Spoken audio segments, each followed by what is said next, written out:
Hello student, good morning everybody. आज हम पढ़ेंगे कक्षा 10 का सामाजिक विज्ञान और उसका अध्याय नंबर 3 जिसका नाम है भूमंडलीकृत विश्व का बनना। और हमारा जो नेक्स्ट टॉपिक है वह है भारतीय व्यापार, उपनिवेशवाद, वैश्विक व्यवस्था। इस टॉपिक में हम पढ़ेंगे भारतीय व्यापार के बारे में, उपनिवेशवाद के बारे में और वैश्विक व्यवस्था के बारे में। हमारा जो लास्ट टॉपिक था वो था हमारा भारतीय व्यापार की विदेशों में क्या कंडीशन थी उनकी, और गिरमिटिया, भारत के गिरमिटिया मजदूरों के बारे में कल हमने पढ़ा था। तो आज के इस टॉपिक को शुरू करते हैं। भारतीय व्यापार में बदलाव तब आया जब ब्रिटेन ने कपास के आयात पर रोक लगा दी, क्योंकि औद्योगिकरण के बाद ब्रिटेन कपास का उत्पादन करने लगा था। देखिए, ब्रिटेन में औद्योगिकरण से पहले कपास का व्यापार जो होता था वो भारत के साथ होता था।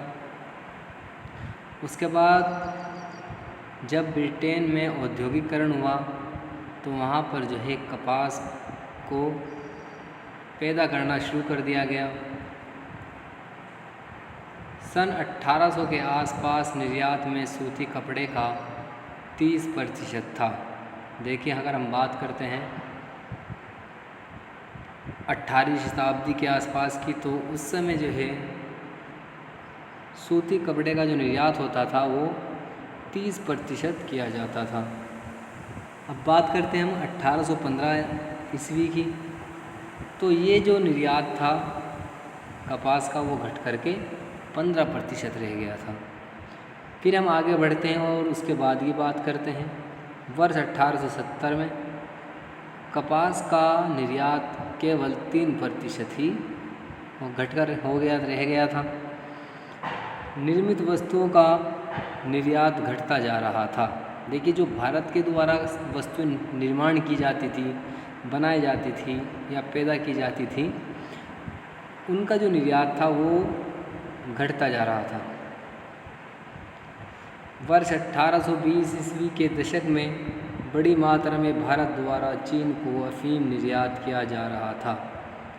अब बात करते हैं हम वर्ष 1820 ईस्वी के आसपास की, तो उस समय जो है भारत का जो व्यापार बढ़ रहा था वो बढ़ रहा था चीन के साथ, और चीन में जो भेजी जा रही थी भारत के द्वारा वो अफीम भेजी जा रही थी चीन में। अफीम के बदले चीन से चाय का निर्यात किया जाता था।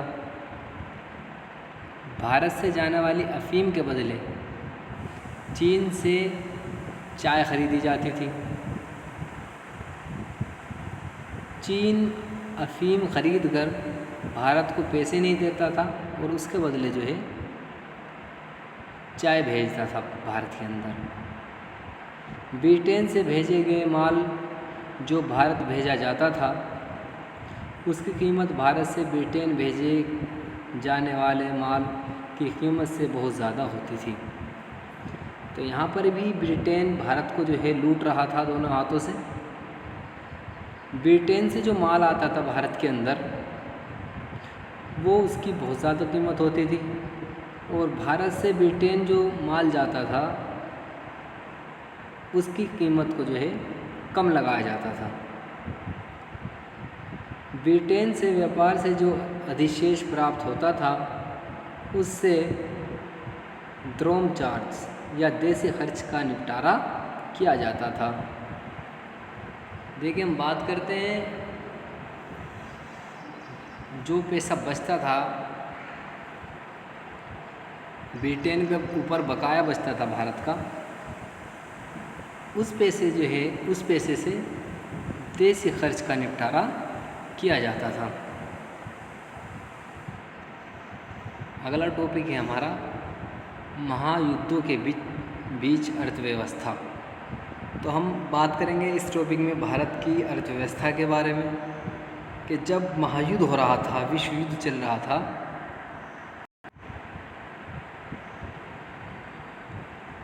अर्थव्यवस्था की बात करते हैं। प्रथम विश्व युद्ध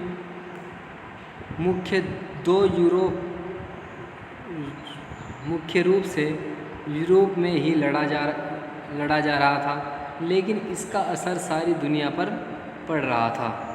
देखिए, जो प्रथम विश्व युद्ध लड़ा जा रहा था वो जो है यूरोप के देशों के बीच ही लड़ा जा रहा था, लेकिन इसका असर जो है पूरी दुनिया में फैल रहा था। देखिए, हम बात करते हैं कि प्रथम विश्व युद्ध जो लड़ा गया था वो किन किन देशों के बीच लड़ा गया। इसमें पहले आते हैं मित्र राष्ट्र। मित्र राष्ट्र में होते हैं ब्रिटेन, फ्रांस और रूस। ठीक है, एक गुट तो ये हो गया। दूसरा गुट था इसमें केंद्रीय शक्ति। इस गुट में जर्मनी, ऑस्ट्रिया, हंगरी, ओटोमन और तुर्की, ये 5 देश शामिल थे। इनके बीच ही प्रथम विश्व युद्ध लड़ा गया। इस युद्ध ने अमेरिका को कर्जदार के बजाय कर्जदाता बना दिया। ठीक है, इस समय क्या हो रहा था, युद्ध के समय क्या क्या प्रभाव पड़ रहे थे अन्य देशों पर। मांगे बढ़ गई थी, ठीक है, खाद्य वस्तु की या अन्य चीज़ों की। ठीक है भाई, मांगे बढ़ गई थी, उत्पादन बढ़ गया था और रोज़गार बढ़ गए थे। हर वस्तु की, खाने पीने की चीज़ों की मांग बढ़ रही थी, उत्पादन बढ़ा दिया गया था। और रोज़गार, जब किसी चीज़ को बढ़ाया जाता है या उसका उत्पादन बढ़ाया जाता है तो उसमें जो रोज़गार के अवसर भी लोगों को प्रदान किए जाते हैं। दूसरी कंडीशन थी इसमें, युद्ध के बाद जब युद्ध ख़त्म हो गया, युद्ध समाप्त हो गया, प्रथम विश्व युद्ध, तो मांगे जो है घट गई थी।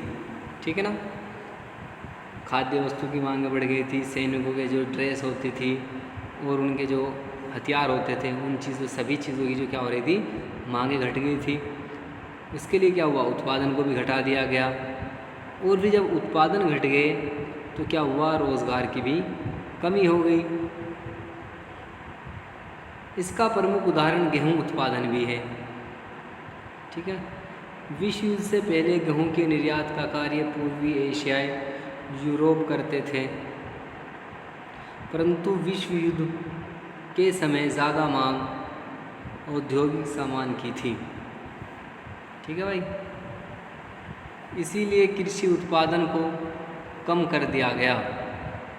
इसका फ़ायदा यूएसए और कनाडा ने उठाया। उन्होंने औद्योगिक सामानों के साथ साथ कृषि सामानों का भी उत्पादन किया।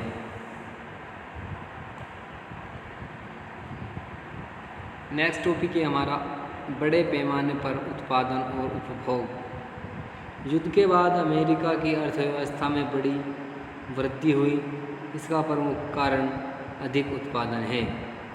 अमेरिका की एक मोटर्स कंपनी का उदाहरण लेते हैं, हेनरी फोर्ड्स, जो फोर्ड्स मोटर कंपनी के संस्थापक हैं। देखिए, जो फोर्ड्स, आपने सुना होगा, जो फोर्ड्स गाड़ियाँ आती हैं, ठीक है, फोर्ड्स की जो गाड़ियाँ आती हैं, उसके संस्थापक, उस कंपनी के संस्थापक का नाम क्या था भाई, हेनरी फोर्ड्स था। इन्होंने असेंबली लाइन व्यवस्था लागू किया। इस व्यवस्था में एक मज़दूर को एक ही काम दिया जाता था। मज़दूर का पूरा दिन बार बार वही काम करता था।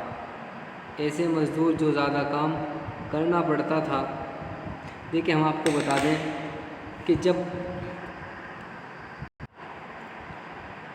कोई व्यक्ति या मज़दूर एक काम को बार बार करेगा तो उससे जो है कंपनी को फ़ायदा होता है।